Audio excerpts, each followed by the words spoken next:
سن سے ہو کر رہ گئے تھے۔ وہ بہت گہرا پانی تھا اور کافی اونچائی پہ تھا۔ تیرنا آتا ہے؟ ہاں نے اس کی جانب دیکھتے ہوئے استفادہ کیا۔ میں نے ٹریننگ میں سب سیکھا ہے، لیکن ابھی اس کے الفاظ منہ میں ہی تھے کہ زمین ایک طرف سے پھٹتی شعلوں میں پھیل گئی تھی۔ ہاں نے پیچھے آگ کے شعلے آتے دیکھے تو ایک سیکنڈ کی بھی دیری کیے بنا ہانیہ کا ہاتھ تھامے کود گیا تھا۔ اس گھنے جنگل میں ہانیہ کی چیخ پھیلتی چلی گئی۔ پانی کی لہروں میں شدید ارتشا پیدا ہوا۔ وہ دونوں پانی کی لہروں کے ساتھ بہتے چلے۔ یہ میرا نہیں، وہ بامشکل بولی۔ جانتا ہوں، اس لیے پوچھ رہا ہوں۔ ہانیہ، مجھے وہ بتاؤ جو میں نہیں جانتا۔ میرے میر نے اسے اشتعال پہ قابو پاتے ہوئے کہا۔ ہانیہ کے آنسو بہہ نکلے تھے، لیکن آج سامنے کوئی اور نہیں، میر ہادی کھڑا تھا، جیسے کہ آنسو بھی تکلیف دے رہے تھے۔ ہانیہ، اب صرف سچ، ورنہ میں بھول جاؤں گا کہ ہمارے بیچ کے رشتے کو۔ میر ہادی کے اتنے سختی پہ کہنے پر وہ بری طرح سہم گئی تھی۔ یہ 1 سال پہلے مجھے ملا تھا، ہانیہ نے کہنا شروع کیا۔ اس دن یونی سے گھر جاتے مجھے دیر ہو گئی تھی۔ ڈرائیور انکل بھی لیٹ آئے۔ واپسی پہ راستے میں گاڑی رک گئی۔ ڈرائیور انکل نے گاڑی چیک کی۔ کافی وقت گزر گیا، وہ واپس نہیں آئے تو میں بھی نیچے اتری، ان کے پاس جا کھڑی ہوئی۔ رات گہری ہو رہی تھی اور مجھے ڈر لگنے لگا تھا۔ وہ ڈر ابھی بھی میری اس کی آنکھوں میں دیکھ رہا تھا۔ انکل، کیا ہوا؟ اس کے پاس کھڑے ہانیہ نے فکر سے پوچھا۔ بیٹا کچھ نہیں، کچھ پتہ نہیں ہے کیوں بند ہو گئی ہے، آپ باہر کیوں آئیں؟ چلے اندر چل کے بیٹھیں۔ انکل، آپ ڈیڈ کو کال کریں، وہ کچھ نہ کچھ کر دیں گے۔ بلکہ 1 منٹ میں کرتی ہوں، آپ ہانیہ کہتے واپس پلٹی۔ بیٹا میں کر رہا ہوں، آپ جا کے گاڑی میں بیٹھیں، ڈرائیور انکل نے پیار سے کہا تو وہ سارا ثابت میں ہلاتی گاڑی کا دروازہ کھولے اندر بیٹھ گئی۔ لیکن اگلے ہی پل اسے وہاں لگا جیسے کوئی تیز پرفیوم کی خوشبو اس کے نتھنوں سے ٹکرائی۔ وہ کوئی لیڈیز پرفیوم تھا جس کی خوشبو بہت ہوش اڑا دینے والی تھی۔ ہانیہ نے حیرانگی سے ادھر ادھر دیکھا، لیکن گھنے درختوں اور جھاڑیوں کے کچھ نہ تھا۔ ایک پل کو ہانیہ کا دل سہم گیا تھا۔ دروازے دونوں طرف سے لاک لگایا، وہ دبک کر بیٹھ گئی۔ اتنے میں ڈرائیور انکل نے گاڑی کا دروازہ کھولا اور ڈرائیونگ سیٹ پر آ بیٹھے اور گاڑی سٹارٹ کی، جو 2-3 بار سٹارٹ کرنے پر سٹارٹ ہو گئی اور چل پڑی۔ ہانیہ نے دل ہی دل میں شکر کا کلمہ پڑھا اور اکا جی چاہ کے پلٹ کے دیکھے کہ پیچھے کون تھا۔ ابھی وہ پلٹی تھی کہ بیٹا اتنا تیز پرفیوم مت لگایا کریں، اچھا نہیں ہوتا، وہ بوڑھے ڈرائیور انکل اچانک سے بولے تو ہانیہ کے رونگٹے کھڑے ہو گئے اور پیچھے مڑ کر دیکھنے کا ارادہ ترک کر دیا۔ گاڑی پیرزادہ مینشن میں داخل ہوئی تو وہ گہرا سانس خارج کرتی چیزیں اٹھنے لگی کہ موبائل ہاتھ سے نیچے گرا۔ ہاتھ نیچے کرتے وہ موبائل اٹھانے لگی کہ اس کے ہاتھ سے کوئی چیز ٹکرائی تھی۔ ہانیہ نے وہ اٹھائی، وہ پینڈنٹ تھا، بہت خوبصورت پینڈنٹ۔ یہ کس کا ہے؟ اور میری گاڑی میں؟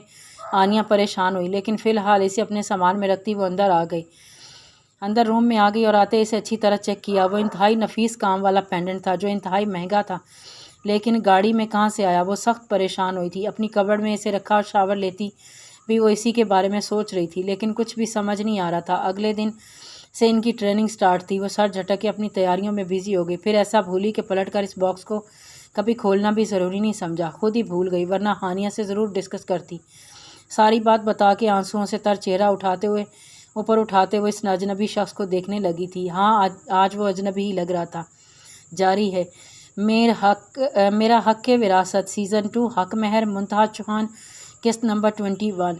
ساری بات بتا کے آنسوؤں سے تر چہرہ اوپر اٹھاتے ہوئے اس اجنبی شخص کو دیکھنے لگی۔ ہاں، آج وہ اجنبی ہی لگ رہا تھا۔ پاس پڑا وانس زور سے ہاتھ مار کے نیچے گرایا کہ ہانیہ سہم گئی، منہ پہ ہاتھ رکھے اپنے آنسوؤں کا گلا گھونٹے وہ کچھ بول ہی نہیں پائی تھی۔ میر ہادی کے چہرے پہ کرب تھا، ایک ایسا کرب تھا کہ وہ چاہ کر بھی اپنے اندر کے درد کو، اپنے غبار کو نہیں چھپا پا رہا تھا۔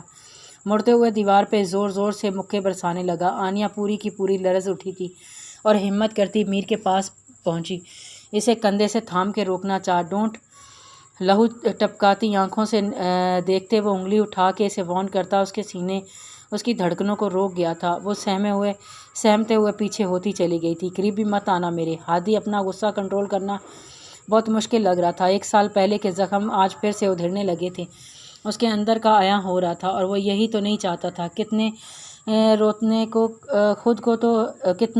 کو خود کو اسے سمجھ نہیں آ رہی تھی۔ اس کا بس نہیں چل رہا تھا ساری دنیا کو آگ لگا دے، اور ارد گرد دیکھتا وہ نفی میں سر ہلاتا۔ ہانیہ کو ٹھیک نہیں لگا۔ میر دھیمی آواز میں اسے پکارا، لیکن وہ پھر بھی نیچے پڑے کانچ کے ٹکڑوں کو دیکھتا بہت پیچھے جا چکا تھا، جہاں صرف وہ اور اس کی بہن تھی۔ ہادی، اب کی بار تھوڑی اونچی آواز میں پکارا کہ خیالوں میں خلل ڈالنے کی وجہ سے وہ ہانیہ پہ چڑھ دوڑا، اپنے اسے گلے سے پکڑ کر دیوار کے ساتھ لگایا اس کے گلے پہ دباؤ بڑھاتے ہوئے وہ بول گیا تھا کہ اس سمے اس کی محبوب بیوی ہے۔ آنیا نے بے یقینی سے میر ہادی کو دیکھا، جس کی آنکھیں بھی لال ہوئی تھیں اور چہرے پر ایک سختی تھی۔ آنیا اس سے ڈر لگا تھا اسے اس سے ڈر لگا تھا۔ دباؤ بڑھنے کی وجہ سے آنیا کی سانس رکنے لگی تھی۔ تم وہ نہیں ہو، عجیب سے انداز میں کہتا وہ آنیا کی رہی سہی ہمت بھی ختم رک گیا تھا۔ آنیا کی آنکھیں بند ہونے لگی۔ نفی میں سر ہلاتا ایک جھٹکے سے اس نے آنیا کو چھوڑا۔ وہ لڑکھڑاتی ہوئی کانچ کے ٹکڑوں کے اوپر جا گری تھی اور اس کے ہاتھ، کلائیاں اور ماتھے پہ کانچ لگا تھا۔ وہ تڑپ ہی گئی تھی۔ ایک چیخ برآمد ہوئی تھی، لیکن وہ بھی گھٹی۔ اس کا سانس ہی بحال نہیں ہو رہا تھا اور اوپر سے وہ یہ درد۔ ہمت ہارتی وہ بے ہوش ہوتی وہیں گر گئی، جبکہ میر ہادی بنا ایک نظر پلٹ کے دیکھے وہاں سے جا چکا تھا۔ اس کا رخ گھر سے باہر تھا۔ اسے یوں عجلت میں باہر جاتا دیکھ کر کشش کو کچھ صحیح نہیں لگا تھا۔ فوراً سے بیشتر وہ اس کے بڑی تھیں۔ اندر کا منظر دیکھ کر کشش کے رونگٹے کھڑے ہو گئے تھے، آنکھیں پانیوں سے بھر گئی تھیں۔ آگے بڑھ کے ہمت کرتے انہوں نے آنیا کا سر اٹھایا۔ کانچ کے اوپر گرنے سے اس کی آنکھ کے پاس بھی کانچ چبھا تھا، جس کی حالت دیکھ کر کشش کا دل بری طرح گھبرایا تھا۔ اس کی ہمت نہیں پڑ رہی تھی وہ کسی کو آواز دیتی۔ آنیا کے بے ہوش وجود کو ہاتھوں میں تھامے وہ بس سسکتی جا رہی تھی۔ سر، وہ جو اس وقت ہیڈ کوارٹر میں تھا، بار بار آہان سے رابطہ کرنے کی کوشش کر رہا تھا۔ ایک جوان آفیسر کے وہاں آنے پہ وہ اس کی جانب پلٹا تھا۔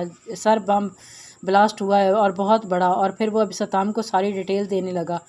ابستام سانس روکے سب سنتا جا رہا تھا۔ بات ختم ہوتے اس نے اپنا رخ پھیرا۔ ڈیڈ، اب میری خواہش ہے کہ میں اپنے وطن پہ قربان ہو جاؤں، شہید ہونا چاہتا ہوں۔ آپ دعا کیجیے گا، روئیے گا مت۔ پاس ہی کہیں سے آہان کے الفاظوں کی باز گشت سنائی دی تو وہ آنکھیں سختی سے موند گیا تھا۔ ڈیڈ، آپ مجھ سے زیادہ آنیا آپ ہی سے پیار کرتے ہیں۔ مجھ سے بھی اتنا پیار کیا کریں نا جتنا آپ ہی سے کرتے ہیں۔ لاڈ اٹھواتی ان کی چھوٹی سی جان بھی ان کی آنکھوں کے سامنے آئی تھی۔ نہیں، ان دونوں کو نہیں ہوگا۔ تنویر، ٹیم تیار کرو اور اس علاقے میں چلنے کی تیاری کرو، انہیں ڈھونڈنا ہوگا، ابستام نے پکا ارادہ کرتے کہا تھا۔ اس نے اوکے کہہ کے اشارے پہ تنویر باہر نکلا تھا۔ ڈونٹ وری، وہ بہادر آفیسر ہیں، جاں باز ہیں اور دلیر ہیں اور نڈر اور دشمنوں کے کلا کما کرنے والے۔ وہ ضرور کامیاب ہو کے لوٹیں گے، کرنل نے تسلی دی تھی۔ انشاءاللہ کہتے وہ وہاں سے نکلا تھا اپنی پوری ٹیم کے ساتھ۔ پانی کی لہروں نے دونوں کو اپنے اندر ہی ڈبو لیا تھا۔ لہروں کے اتار چڑھاؤ نے دونوں کو ایک دوسرے سے دور کر دیا تھا، لیکن ان کے ہاتھ میں پہنی ہتھ کڑی نے ہانیہ کو بچا لیا تھا۔ ہان پانی کی لہروں سے اوپر آنے کی کوشش کرتا تو دوسری طرف سے ہانیہ نیچے کی طرف ڈوبے جا رہی تھی، ساتھ اسے بھی کھینچے رہی تھی۔ تھک ہار کے ہان خود کی نیچے کی طرف جاتا ہانیہ کا ویسٹ سے تھامے اوپر لے کے آیا تھا۔ پانی کی لہروں سے اوپر ابھرتے ہوئے ہانیہ نے زور کا سانس لیا اور منہ ناک سے پانی نکلا۔ لرزتے ہوئے ہان کی شرٹ کو مضبوطی سے تھام رکھا تھا۔ ہان کے سہارے ہی وہ پانی میں جمی کھڑی تھی۔ ارد گرد نظریں دوڑاتے ہان نے ہانیہ کے ساتھ تیرنا شروع کر دیا تھا، جو تھا تو بہت مشکل کام، لیکن وہ تیراکی میں ماہر تھا۔ آسانی سے اسے کھینچ کے باہر نکال لایا تھا۔ دونوں ہی لمبے اور گہرے سانس لیتے وہیں ریت پر لیٹ گئے تھے، جبکہ دونوں کے ہاتھوں میں لگی ہتھ کڑی نے آج دونوں کو بچا لیا تھا۔ تمہیں تیرنا نہیں آتا؟ ہان نے اس کی جانب رخ کرتے ہوئے پوچھا۔ نہیں، ہانیہ نے بھی اس کی طرف رخ کیا تھا۔ اس کے جواب پہ ہان کی تو ساری آنکھیں کھل گئیں۔ تو یہ بات تم پہلے نہیں بول سکتی تھی؟ اٹھتے ہوئے جارحانہ انداز میں پوچھا۔ تو اگر ہتھ کڑی نہ لگی ہوتی تو وہ ان پانی کی لہروں میں بہہ جاتی۔ مجھے بولنے دیا کب؟ پوری بات سنی نہیں، جمپ لگا دی۔ بڑے آرام سے اٹھ کے بیٹھتے ہوئے وہ گیلے بالوں کو پیچھے کرتی سرسری انداز میں بولی تھی، میں نے کہا تھا میں نے ٹریننگ لی ہے، لیکن تیراکی نہیں کر آتی۔ ایک طرف سے جھٹکے سے بالوں کو آگے کرتے وہ ہان کے منہ پر پانی کے قطرے پھینک گئی تھی۔ آہان نے لب بیچے۔ تیراکی بھی ٹریننگ کا حصہ ہوتی ہے، تنزیہ کہتا وہ کپڑے جھاڑتا اٹھ گیا تھا۔ ہائے، ہاتھ توڑنا ہے میرا۔ اپنا ہاتھ اس کے ساتھ کھینچتا دیکھ کر وہ درد سے کرائی، اس ہتھ کڑی کی وجہ سے ہی بچی ہو تم، ورنہ اب تک پانی کی لہروں میں بہہ چکی ہوتی۔ ایک بار پھر طنز کرتا وہ پانی پر پڑا بڑا سا پتھر اٹھاتا اس ہتھ کڑی کو مارتے توڑ چکا تھا، کیونکہ چابی تو وہ وہیں کہیں پھینک آیا تھا۔ شکر ہے، کلائی کو دباتے وہ منہ بناتے ہوئے کھڑی ہوئی تھی۔ آہان نے ارد گرد نظر دوڑائی۔ دور پہاڑی پہ اندھیرے میں بھی وہ جگہ بآسانی دیکھی جا سکتی تھی جہاں سے وہ گرے تھے۔ آگ کے شعلے ابھی بھی وہاں سے بادلوں کی صورت میں پھیل رہے تھے۔ اتنا بڑا دھماکہ تھا، لگتا نہیں کوئی بچا ہوگا۔ ہانیہ نے اس کی نظروں کی سید میں دیکھتے ہوئے اپنی رائے کا اظہار کیا تھا۔ ہان نے ایک نظر اس کی طرف دیکھا جو 14ویں کے چاند کی طرح روشنی ہر سو پھیلی ہوئی تھی۔ اس میں اس کا روپ دیکھ اس کی ہارٹ بیٹ مس ہوئی تھی، لیکن اگلے ہی لمحے اگلے ہی وہ نظریں پھیرتے ہوئے واپس سامنے دیکھنے لگا تھا، لیکن سلطان بچ گیا۔ نفی میں سر ہلاتے ہوئے افسوس سے بولا، کیا مطلب وہ وہاں نہیں تھا؟ سارا پلان فیل ہو گیا۔ ہانیہ نان سٹاپ شروع ہو چکی تھی، لیکن یکدم سے کسی جانور کے گھرانے کی آواز پہ احان نے اس کے چلتے منہ پہ ہاتھ رکھا تھا۔ وہ اسے چپ رہنے کا اشارہ کیا تھا۔ ہانیہ نے بھویں اچکیں اور اسی لمحے ہانیہ کو بھی آواز آئی تو وہ سہم سی گئی تھی۔ کوئی شیر ہے، ہانیہ دھیرے سے بولی۔ شیر نہیں، گویا بھیڑیا ہے، احان نے آواز پہ غور کرتے ہوئے کہا۔ تو ہانیہ نے منہ بنایا، تمہیں پہچان نہیں ہے شیر سے؟ شی، یہ لڑکے تو واقعی نہیں، لڑنے کا وقت نہیں ہے۔ کہتے ہی احان نے گن نکالی اور اس میں گولیاں چیک کیں۔ 3 بلٹس موجود تھیں اس میں۔ وہ دیکھو، ہانیہ اس کے کان میں چلائی۔ سامنے ہی 2 بڑی بڑی آنکھوں والا ایک بھیڑیا انہی کی تاک میں گھات لگائے بیٹھا تھا اور ان پر اٹیک کیا جاری ہے۔